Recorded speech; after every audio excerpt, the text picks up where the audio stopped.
রুগী নিয়ে গিয়ে সে নিজেই পেশেন্ট হয়ে গেছে। রিফাত নামের এই ছেলেটি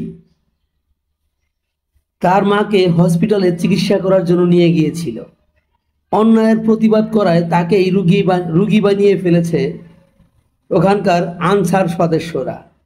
কাদের অর্ডারে তারা এত অনিয়ম করছে দেখেন। আসলে আমিও একটা হসপিটালে প্রতিবাদ করায় আমার মোবাইল নিয়ে গিয়েছিল। যেমন আমার বাড়ি হলো রাজবাড়ী, ফরিদপুর চিকিৎসাধীন ছিলাম, তো আমি ভিডিও করেছিলাম, সেই সূত্রে আমার মোবাইল নিয়ে গিয়েছিল। এবং ডাক্তাররা তখন অধ্যাপক ছিল টিটু, সেই টিটু সাহেব অনিয়মের কারণে পরে সাসপেন্ড হয়েছে ফরিদপুর মেডিকেল হসপিটাল। তাহলে সরকারি প্রত্যেকটা হসপিটালে অনিয়ম হচ্ছে।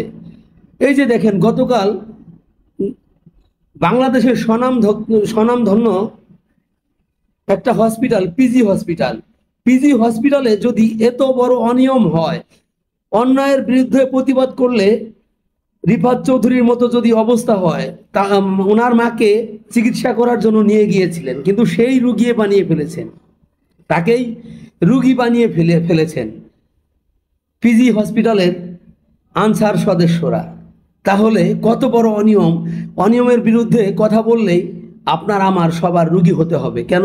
সবাই সোচ্চার হন, সবাই এর প্রতিবাদ করুন, কারণ অন্যায়ের বিরুদ্ধে সবাইকে রুখে দাঁড়াতে হবে। কেননা কারণ অন্যায়ের বিরুদ্ধে কথা বললে যদি ডাক্তার আনসাররা অনিয়ম এর প্রতিবাদে আমাদের রুগী বানিয়ে ফেলে, তাহলে বাংলাদেশে হসপিটাল থাকার চেয়ে না থাকা ভালো।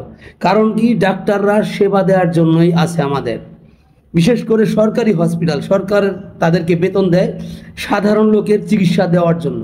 কিন্তু তারা অনিয়ম যদি ধরে ফেলি, তাহলে সেই অনিয়মের প্রতিবাদ করতে গেলে যদি রুগী হতে হয়, তাহলে সবাই সোচ্চার না হলে, আপনি ভাবছেন আমার হয়েছে, ওর হয়েছে, তাতে আমার সমস্যা কি? কিন্তু আমার আজ হয়েছে। যেমন গতকাল রিফাত চৌধুরীর হয়েছে, তারপর দিন আমার হবে, তারপর দিন আপনার হবে, তারপর দিন আরও সাধারণ জনগণের হবে। যদি সবাই প্রতিবাদ না করেন, তাহলে এইভাবেই ডাক্তার আনসাররা অন্যায়ের প্রতিবাদ করলেই আমাদেরকে রুগী বানিয়ে ফেলবে। অবশ্যই সবাই সোচ্চার হন এবং ভিডিওটি বেশি বেশি ছড়িয়ে দিন, কারণ অন্যায়ের প্রতিবাদ করলে যেন কাউকে রুগী না হতে হয়। কারণ রিফাত চৌধুরী তার মাকে নিয়ে গিয়েছিল ট্রিটমেন্ট করানোর জন্য, আর এখন সেই রুগী হয়ে ট্রিটমেন্ট নিচ্ছে। তাহলে বোঝেন কত বড় দুর্নীতি। প্রত্যেকটা হসপিটালে, সরকারি হসপিটালে দুর্নীতি, অনিয়মের শেষ নেই। কিন্তু এর প্রতিবাদ করলেই সবাই মারধর তেড়ে ওঠে এবং আপনার রুগী বানিয়ে ফেলবে। তাহলে অবশ্যই সবাই সোচ্চার না হলে, এর প্রতিবাদ না করলে এই সমস্যার সমাধান কখনোই হবে না।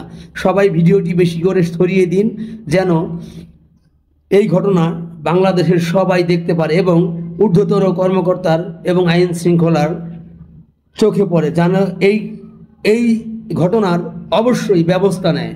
সবাইকে আকুল আবেদন, ভিডিওটি ছড়িয়ে দিন এবং যথাযথ ব্যবস্থা নিন এই ঘটনার।